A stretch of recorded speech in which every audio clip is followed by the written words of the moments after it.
حق سے گریز اور باطل کو اختیار کرنے میں کوئی خوف محسوس نہیں کرتے،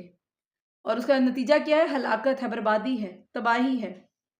فرمایا جا رہا ہے کہ آسمان زمین میں جو ہے اسی اللہ کا ہے، اور جو اس کے پاس ہے وہ اس کی عبادت سے سرکشی نہیں کرتے اور نہ تھکتے ہیں۔ فرشتے وہ دن رات تسبیح کرتے ہیں اور ذرا سی بھی سستی نہیں کرتے۔ کیا ان لوگوں نے زمین کی مخلوقات میں سے جنہیں معبود بنا رکھا ہے وہ زندہ کر دیتے ہیں؟ اگر آسمان زمین میں سوائے اللہ کے اور بھی معبود ہوتے تو یہ دونوں درہم برہم ہو جاتے۔ یعنی اگر واقعی آسمان اور زمین میں دو معبود ہوتے تو کائنات میں تصرف کرنے والی دو ہستیاں ہوتی تو کیا ہوتا؟ شعور اور ماضی کار فرما ہوتی، اور جب دو ہستیوں کا ارادہ اور فیصلہ کائنات میں چلتا تو یہ نظام کائنات اس طرح قائم رہ ہی نہیں سکتا تھا، جیسے کہ اللہ سبحانہ تعالیٰ سے وعدہ اللہ شریک، کوئی اس کا شریک نہیں ہے، وہ یکتا ہے، اکیلا ہے، تمام اختیارات زمین آسمان کے اللہ سبحانہ تعالیٰ کے ہاتھ میں ہے، ہر چیز پہ وہ غالب ہے، قادر ہے۔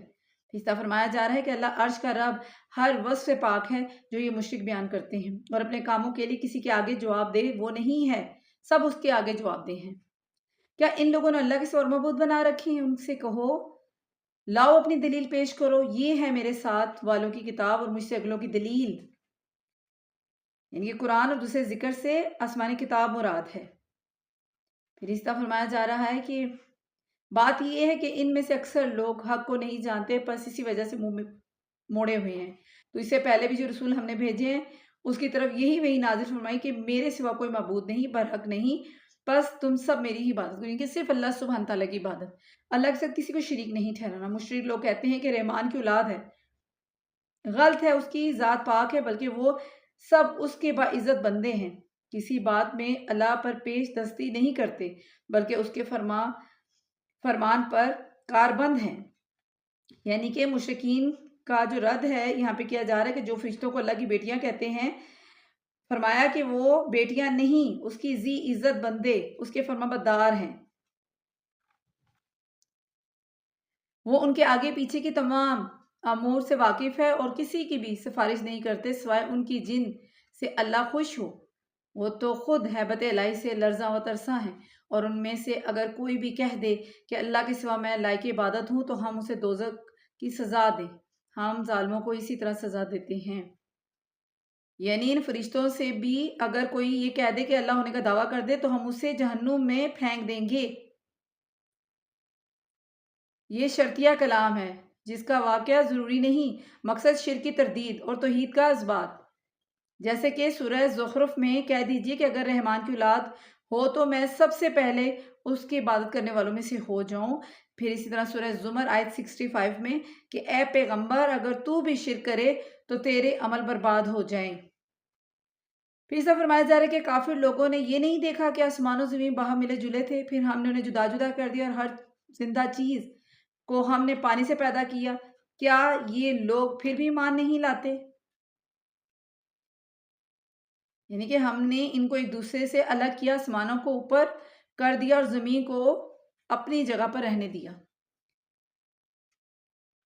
اور پانی سے ہر چیز کو پیدا کیا، اس سے مراد بارش اور چشموں کا پانی ہے۔ یعنی کہ نطفہ، انسان کو بھی دیکھیں ایک جو حقیر نطفہ ہے اس سے پیدا کیا، جیسے کہ اللہ سبحانہ تعالیٰ نے ذکر کیا قرآن پاک میں بار بار کیا جا رہا ہے کہ انسان کی پیدائش تخلیق سے متعلق کہ پہلے نطفہ،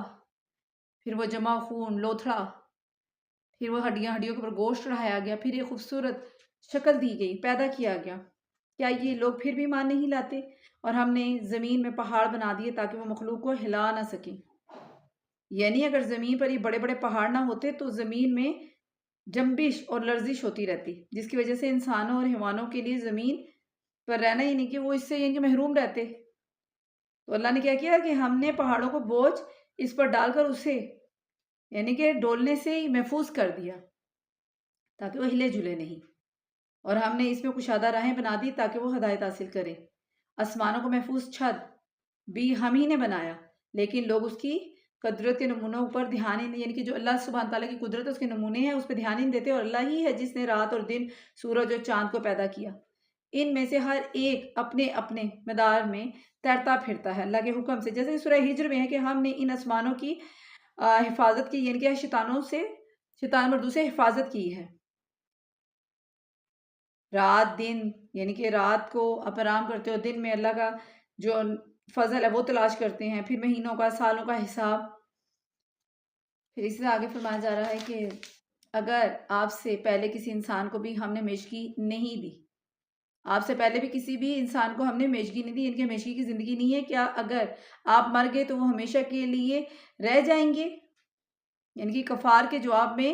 جو نبی پاک صلی اللہ علیہ وسلم کے بابت کہتے ہیں کہ ایک دن اسے مر ہی جانا ہے، اللہ نے فرمایا موت تو ہر انسان کو آنی ہے، اور اس اصول سے یقیناً محمد صلی اللہ علیہ وسلم بھی مستثنی نہیں، کیونکہ وہ بھی انسان ہی ہیں، اور ہم نے کسی انسان کے لیے دعا و ہمیشگی نہیں رکھی ہے۔ لیکن کیا یہ بات کہنے والے خود نہیں مریں گے؟ اللہ اکبر! یعنی کہ ہر جان دار موت کا مزہ چکھنے والا ہے، پھر امتحان میں سے ہر ایک کو برائی بھلائی میں مبتلا کرتے ہیں، یعنی کہ جو قیامت کا دن آئے گا اس میں مبتلا کر دیا جاتا ہے انسان کو اچھائی اور بلائی میں، اور تم سب ہماری طرف لوٹائے جاؤ گے، ان کے سب نے اللہ سبحانہ تعالیٰ کی طرف ہی لوٹنا ہے۔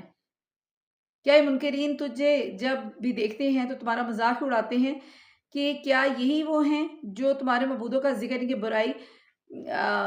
برائی سے کرتا ہے، اور وہ خود ہی رحمان کی یاد کے بالکل ہی منکر ہیں؟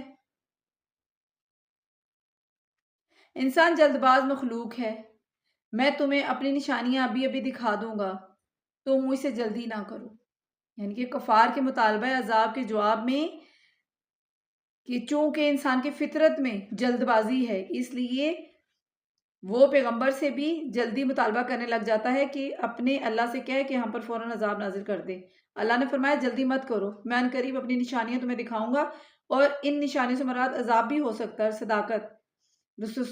صلی اللہ علیہ وسلم کی دلائل یا برہان بھی۔ اللہ اکبر۔ اس طرح فرمایا جا رہا ہے کہ کہتے ہیں کہ اگر تم سچے ہو تو بتا دو کہ یہ وعدہ کب ہوا، کاش یہ کافر جانتے کہ اس وقت نہ تو یہ کافر آگ کو اپنے چہروں سے ہٹا سکیں گے اور نہ اپنی پیٹھوں سے، اور نہ ان کی مدد کی جائے گی۔ ہاں وعدے کی گھڑی ان کے پاس اچانک آ جائے گی اور انہیں ہکا بکا کر دے گی، پھر نہ تو یہ لوگ اسے ٹال سکیں گے اور نہ ذرا سی بھی ان کو مہلت دی جائے گی۔ اور تو اس سے پہلے رسولوں کے ساتھ بھی ہنسی مذاق کیا گیا تھا، بس ہنسی کرنے والوں ہی کو اس چیز نے گھیر لیا ہے جس کی وہ ہنسی اڑاتے تھے، یعنی کہ عذاب نے ان کو گھیر لیا جو مذاق اڑانے والے۔ ان سے پوچھے کہ رحمان کے عذاب سے دن اور رات تمہاری حفاظت کون کرتا ہے؟ بات یہ ہے کہ یہ لوگ اپنے رب کے ذکر سے پھرے ہوئے ہیں، کیا ہمارے سوا ان کے اور معبود ہیں جو انہیں مصیبتوں سے بچا لیں؟ وہ تو خود اپنی مدد کی طاقت نہیں رکھتے، اور نہ ہی انہیں ہماری رفاقت ہی نصیب ہے، بلکہ ہم نے انہیں اور ان کے باپ داداؤں کو زندگی کے سر و سامان دیے یہاں تک کہ ان پر طویل مدت گزر گئی۔ کیا وہ نہیں دیکھتے کہ ہم زمین کو اس کے کناروں سے گھٹاتے چلے آ رہے ہیں؟ اب کیا وہی غالب ہے؟ کہہ دیجئے میں تو تمہیں اللہ کی وحی کے ساتھ آگاہ کر رہا ہوں، مگر بہرے لوگ بات نہیں سنتے جبکہ انہیں آگاہ کیا جائے۔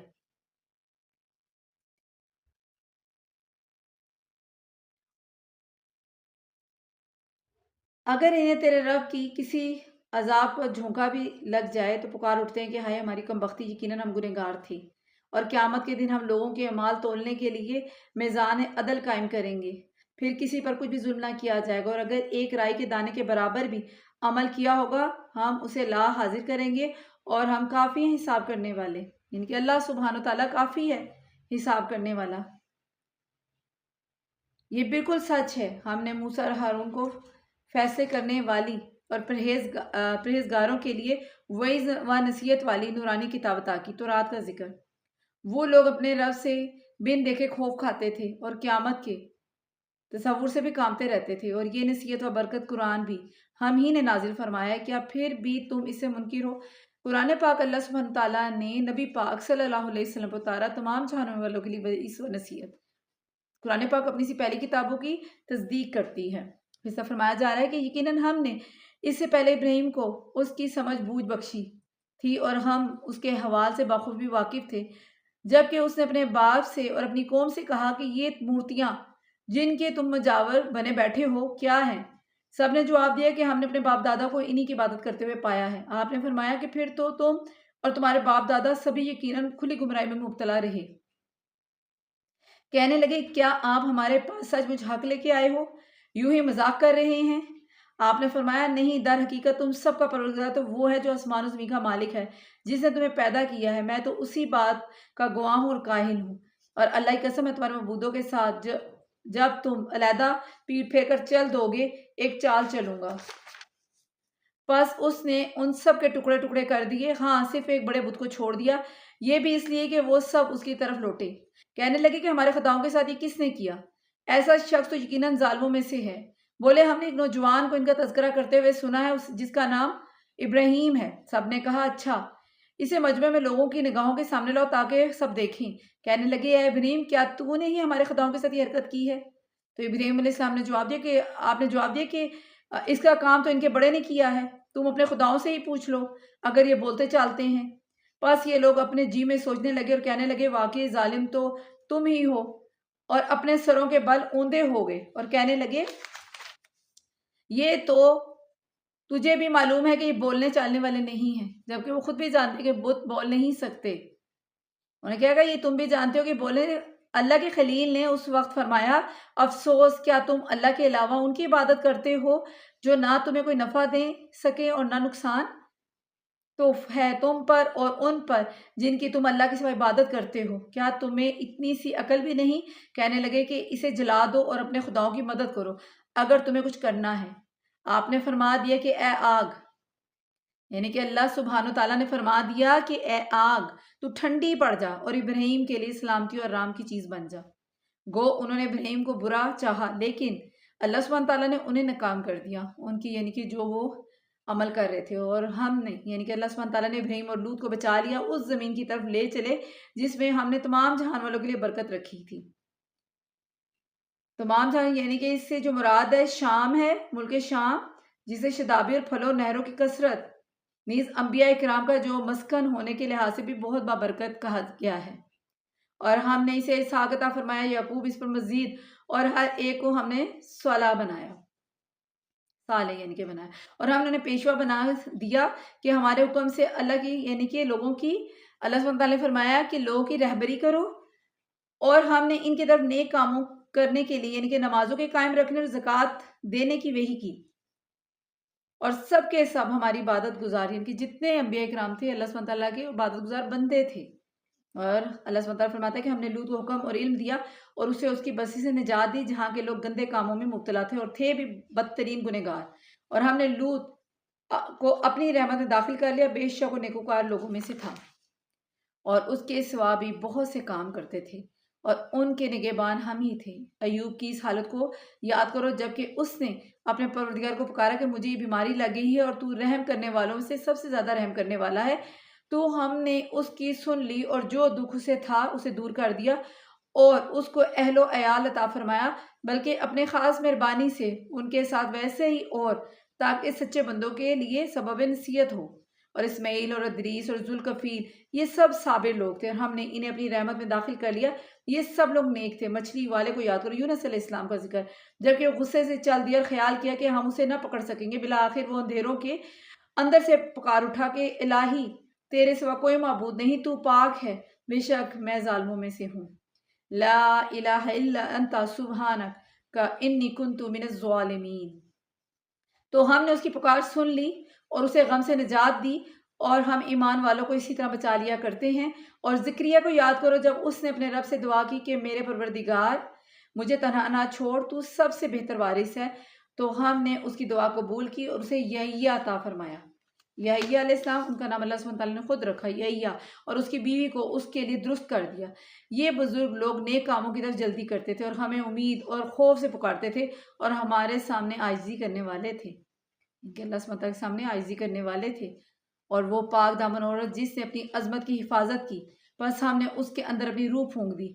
بی بی مریم خود اسے اور اس کے لڑکے کو عیسیٰ علیہ السلام کو تمام جہان والوں کے لیے نشانی بنا دیا۔ اور یہ تمہاری امت ہے جو حقیقت میں ایک ہی امت ہے، اور میں تم سب کا پروردگار ہوں، بس تم میری ہی عبادت کرو۔ یعنی کہ دین یا ملت مراد ہے یہاں پہ، یعنی کہ تمہارا جو دین ہے، ملت ہے، ایک ہی ہے، اور وہ دین ہے دین توحید، جس کی دعوت تمام انبیاء کرام نے دی۔ یہ تمہاری امت ہے، در حقیقت میں ایک ہی امت ہے، اور میں تم سب کا پروردگار ہوں، پس تم